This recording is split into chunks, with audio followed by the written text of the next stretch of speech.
सभी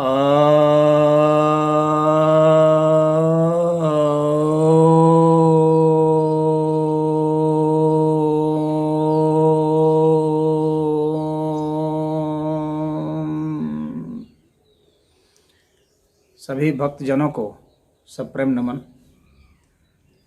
भक्तों, आज एक आर्थिक विषय पर चर्चा करने जा रहा हूँ।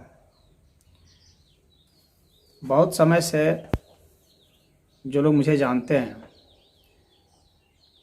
मैं 1995 में डिजिटल करेंसी की बात किया था और मैंने यह बताया था कि डिजिटल करेंसी भ्रष्टाचार को रोकने में बहुत महत्वपूर्ण भूमिका निभा सकता है। और दूसरी बात है कि व्यापार को फैसिलिटेट करने में, व्यापार को बढ़ाने में, आसान बनाने में भी बहुत बड़ी भूमिका निभा सकता है। तीसरी बात है कि ये अर्थ व्यवस्था में जो प्रिंटेड करेंसी होती है उसको छापने में और उसके फॉर्जरी में जो परेशानी आती है उससे भी बचा सकता है। और चौथी बात है कि इससे दूसरे फ़ायदे यह है कि पॉकेटमारी, चोरी वगैरह या सड़ने गलने की जो समस्या होती है फिजिकल करेंसी में, उससे बचा जा सकता है। और सबसे बड़ी महत्वपूर्ण बात यह है कि आनुपातिक समाजवाद, यानी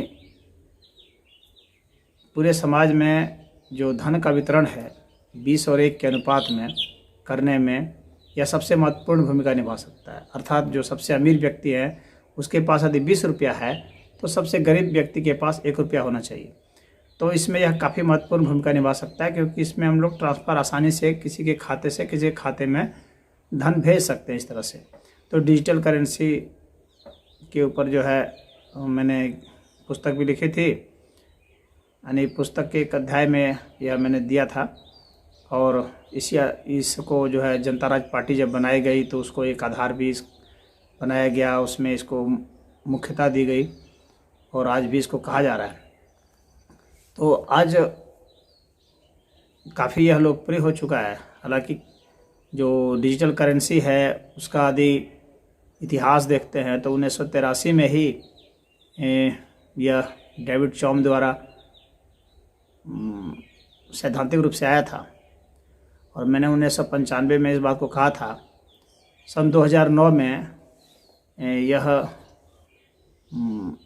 आ गया बाज़ार में बिटकॉइन के रूप में, जो कि आज भी चल रहा है और काफ़ी लोकप्रिय है।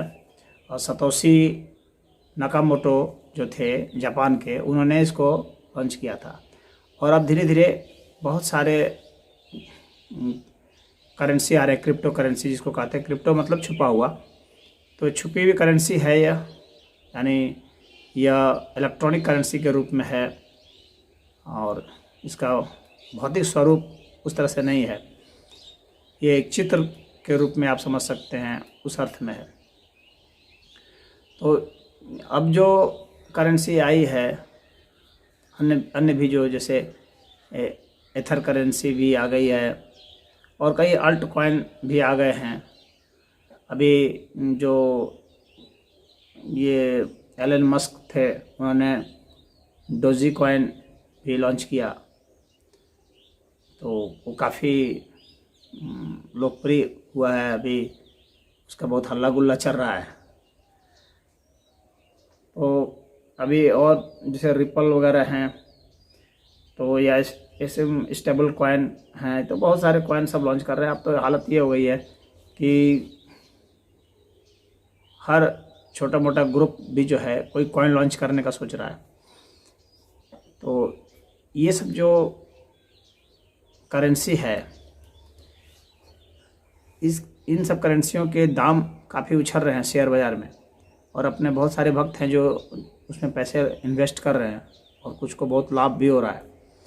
लेकिन मैं ये बता देना चाहता हूँ कि यह जो करेंसी है, हमने जो डिजिटल करेंसी का जो सुझाव दिया था और आज भी जो दे रहा हूँ, उससे इनसे थोड़ा सा भिन्न है।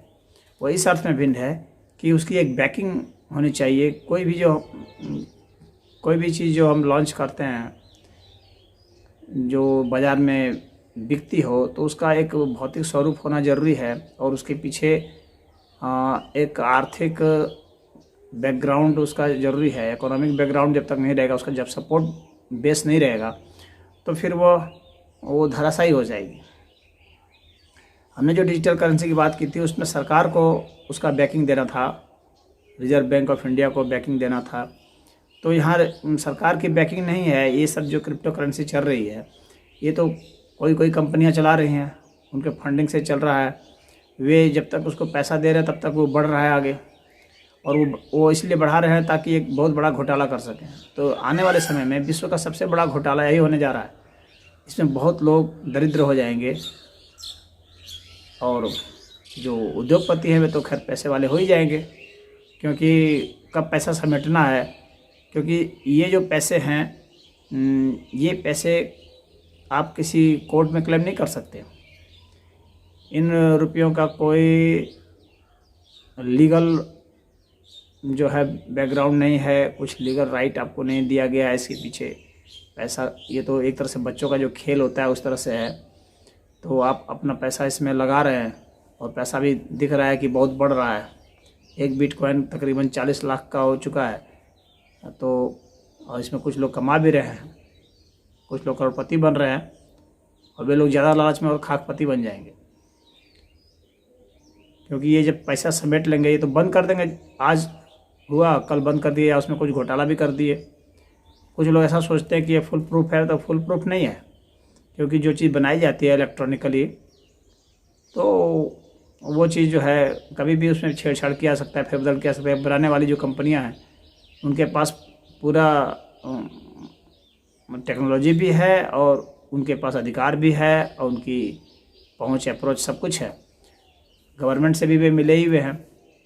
तो वे जब ऐसा करना चाहेंगे, सरकार को तो पता चल जाएगा, लेकिन आपको पता नहीं चलेगा जो सामान्य व्यक्ति है। और तो उसमें वे आसानी से वो घपला कर लेंगे, और फिर जो सामान्य आदमी है उनकी जो बचत है ज़िंदगी भर की। और कुछ लोग तो ऐसे इसमें जुनूनी और पागलपन जैसे व्यवहार कर रहे हैं कि बहुत सारा धन जो है, यहाँ तक कि अचल संपत्ति बेच करके भी उसमें लगा दे रहे हैं कि ये बढ़ ही रहा है। लेकिन ऐसी जो है, ऐसी करेंसी, ये तो एक तरह से कमोडिटी के रूप में प्रयोग हो रही है। ऐसी कमोडिटी जिसका कोई यूज़ नहीं है इस तरह से, और जिसका कोई बैकिंग नहीं है, किसी सरकार ने उसको सपोर्ट नहीं दिया हुआ है। आप जो भी फिजिकल करेंसी लेते हैं उसको सपोर्ट मिलता है रिजर्व बैंक ऑफ इंडिया का, उसमें देयता होती है। सरकार आपको उसके बदले में पैसे देती है। अगर वो किसी तरह से क्रैश करता है तो उतना सरकार आपको वचन देती है कि इतना इतना रुपया का मूल्य का आपको दिया जाएगा, कोई इकोनॉमिक बेस। लेकिन उसमें तो कोई नहीं दे रहा है, न गवर्नमेंट दे रही है और न कंपनियां दे रही हैं। कौन कंपनी लॉन्च किया है इसका भी पता नहीं चलेगा, किन ग्रुप में घूम रहा है इसका भी पता नहीं चलेगा। बस वह एक तरह से एक खेल जैसा है, और यह जो खतरनाक खेल खेला जा रहा है, ये बहुत लोगों की अर्थव्यवस्था को बिठा देगा। अभी इनके पैसे बहुत बढ़ रहे हैं, और अब तो ऐरा गैरा कोई भी व्यक्ति कॉइन लॉन्च करने का सोच रहा है, और ये अभी एक समझ लीजिए कि बहुत बड़ा स्कैम होने जा रहा है। जितने भी ब्लैक मनी वाले हैं वे अपना पैसा इसी में रखना चाह रहे हैं, क्योंकि ये पैसा कैलकुलेशन में नहीं आ रहा है गवर्नमेंट के, क्योंकि उनके लेजर में ये सब, वो कंपनी के लेजर में मेंटेन हो रहा है, जिसको पता भी नहीं है कि कहाँ के लेजर में मेंटेन हो रहा है ये, और ना इसको कोई ट्रेस कर सकता है। तो सारे ब्लैक मार्केटियर इसी में पैसा अपना खपा रहे हैं। जितने भी भ्रष्टाचार के धन हैं वो इसमें आ रहे हैं। जहाँ टेरर फंडिंग हो रही है वो इसके माध्यम से टेरर फंडिंग हो रही है। तो सरकार की बहुत नज़र है इस पर, और किसी भी देश की अर्थव्यवस्था को चौपट करने के लिए ये पर्याप्त सिस्टम है। तो आने वाले समय में गवर्नमेंट इसके ऊपर टैक्स लगा सकती है, या इसके ऊपर जो है रोक लगा सकती है, इसको अवमान्य कर सकती है। सरकार अपना भी लॉन्च कर सकती है। जब गवर्नमेंट लॉन्च करेगी तो उसका एक वैल्यू होगा, उसका डेटा होगा, और उस डेटा का एक महत्व होगा, उसके साथ इकोनॉमिक बैकग्राउंड होगा, सिक्योरिटी होगी। इसमें तो कोई सिक्योरिटी भी नहीं है। तो गवर्नमेंट ऐसा करे तो वह मैं समझता हूँ ज़्यादा, और मेरा जो सिद्धांत है उस सिद्धांत के वह करीब बैठता है कि गवर्नमेंट की सिक्योरिटी होनी चाहिए उसके पीछे। और ये सब जो लॉन्च किए हैं इसमें कोई सिक्योरिटी नहीं है, तो ये तुक्के में चल रहा है। और अभी तो ट्रेडिंग हो रही है, ठीक है ट्रेडिंग हो रही है, लेकिन जिस दिन वे वापस लेंगे उस दिन आप बहुत बुरा फंस जाएंगे। तो यह जो क्रिप्टो करेंसी है ये आने वाले समय में तो खैर यही चलेगा, चलना भी चाहिए, क्योंकि इससे हम अगर इसको अच्छा से मेंटेन किया जाए और गवर्नमेंट द्वारा मेंटेन हो, पूरे वर्ल्ड की एक ये करेंसी हो, चाहे IMF वगैरह हैं या जितने भी पूरे वर्ल्ड की एक करेंसी हो, उसका एक वैल्यू हो, उसके हिसाब से अगर ये चलेगा तो बहुत ही अच्छा रहेगा। लेकिन इसमें सभी देशों की जो सरकारें हैं उनको मान्यता देनी पड़ेगी और उनको उसकी सिक्योरिटी भी देनी पड़ेगी। यदि ऐसा होता है तो ही यह ठीक है, अन्यथा हर देश अपनी अपनी करेंसी लॉन्च करे, हर देश अपनी अपनी क्रिप्टो करेंसी लॉन्च करे और उसको सिक्योरिटी दे और उसको वो लीगल टेंडर हो, तब जा कर के जो भी व्यक्ति इसमें खरीदेगा ट्रेडिंग करेगा तो वह सिक्योर रहेगा, अपने को महसूस करेगा कि हाँ जो मैंने पैसे लगाए हैं वो हमारे पैसे डूबेंगे नहीं। अन्यथा पैसे आपके डूब सकते हैं और आप दरिद्र हो सकते हैं। तो आपको सलाह यही है कि अगर आपको उसमें लाभ हो लिया है तो कम से कम 75% 80% के आसपास पैसा आप निकाल लीजिए और 20% ही उसमें लगाए रखिए। कम से कम अगर वो डूबेगा तो, क्योंकि वो बहुत इन्फ्लेट हो गया है, बहुत ज़्यादा फैल चुका है, और जब कोई चीज़ बहुत ज़्यादा फैल जाती है, उसका बिना आधार के फैल रही हो, तो वो उसको बस्ट होने में ज़्यादा समय नहीं लगता है। तो जो भक्त लोग लगाए हुए हैं उनसे मेरा तो ऐसा ही निवेदन है कि डिजिटल करेंसी की जो ट्रेडिंग है तो उसमें सावधान रहें और पैसे बहुत होशियारी से लगाएं और जितना लगाएं उससे ज़्यादा निकालते रहें, क्योंकि ये किस दिन क्रैश करेगा आपको पता नहीं है।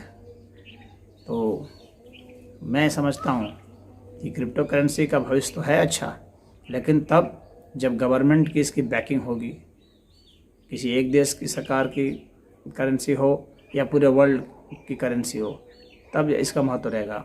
या अगर प्राइवेट कंपनियां भी अगर देना चाहती हैं तो वे अपनी जो सिक्योरिटी अपना एजेट है वो उस पर लीगल टेंडर के रूप में उसको सपोर्ट प्राइस बनाए, तब तो उसके नीलामी वगैरह करके उसके पैसे निकाले जा सकते हैं। लेकिन ऐसा किसी भी कंपनी ने दावा नहीं किया है कि हम इसको इतना सिक्योरिटी दे रहे हैं और यदि इसमें कुछ होता है, गिरावट आती है या कुछ भी होता है, क्रैश होता है, तो उसका पैसा हम देने के लिए तैयार है। तो वह तो बस सिर्फ एक ऐसे ट्रेडिंग हो रही है, ऐसे शेयरों की ट्रेडिंग होती है, उस तरह से ट्रेडिंग हो रही है, वो बढ़ रहा है और बिना किसी बेस के वो बढ़ रहा है और उसका कोई ऐसी उपयोगिता भी नहीं है सिवाय वो बच्चों के खेलने जैसी चीज़ें हैं। तो यह ध्यान में रखते हुए ही आप ट्रेडिंग करें और जैसा मैंने निर्देश दिया उसके हिसाब से करें, तो मैं समझता हूँ कि अभी ये ठीक रहेगा। आने वाले समय में जितनी पॉलिटिकल पार्टीज़ है इनको, जितनी गवर्नमेंट है वर्ल्ड की, इनको इस पर विचार करना पड़ेगा और अपनी क्रिप्टो करेंसी लानी पड़ेगी। और ऐसा आने से बहुत ही अच्छा रहेगा, क्योंकि अब ज़माना जो है डिजिटल हो चुका है और उससे जब ट्रेडिंग होगी तो हम लोग बहुत कुछ कंट्रोल कर सकते हैं, भ्रष्टाचार कंट्रोल कर सकते हैं। उसी से जब ट्रेडिंग होने लगेगी और धीरे धीरे इस फिजिकल करेंसी को ख़त्म करके सिर्फ हम लोग डिजिटल करेंसी पर आ जाएंगे, तो भ्रष्टाचार बिल्कुल ही रुक जाएगा कैश के रूप में। और बाकी जो भ्रष्टाचार होते हैं जिसमें कि जो अचल संपत्ति है, अनमूवेबल प्रॉपर्टी, तो अनमूवेबल प्रॉपर्टी को हम लोग जो है इधर उधर जो देंगे तो उसमें हर एक सरकारों को अपने सरकारी कार्यालयों में ब्रेन स्कैन मशीन लगानी पड़ेगी, जिसके आधार पर जो है हम लोग रीड कर सकते हैं कि उसने क्या भ्रष्टाचार किया है या नहीं किया है। अधिकारियों के, कर्मचारियों के माइंड को रीड करके हम लोग जांच कर सकते हैं और पकड़ सकते हैं। तो क्रिप्टो करेंसी के विषय में आज इतना ही, और इस पर आप लोग ध्यान रखिएगा। और वैसे मैं चाहता हूं कि गवर्नमेंट इसको प्रमोट करे, लेकिन उसका कोई सिक्योरिटी बेस होना चाहिए।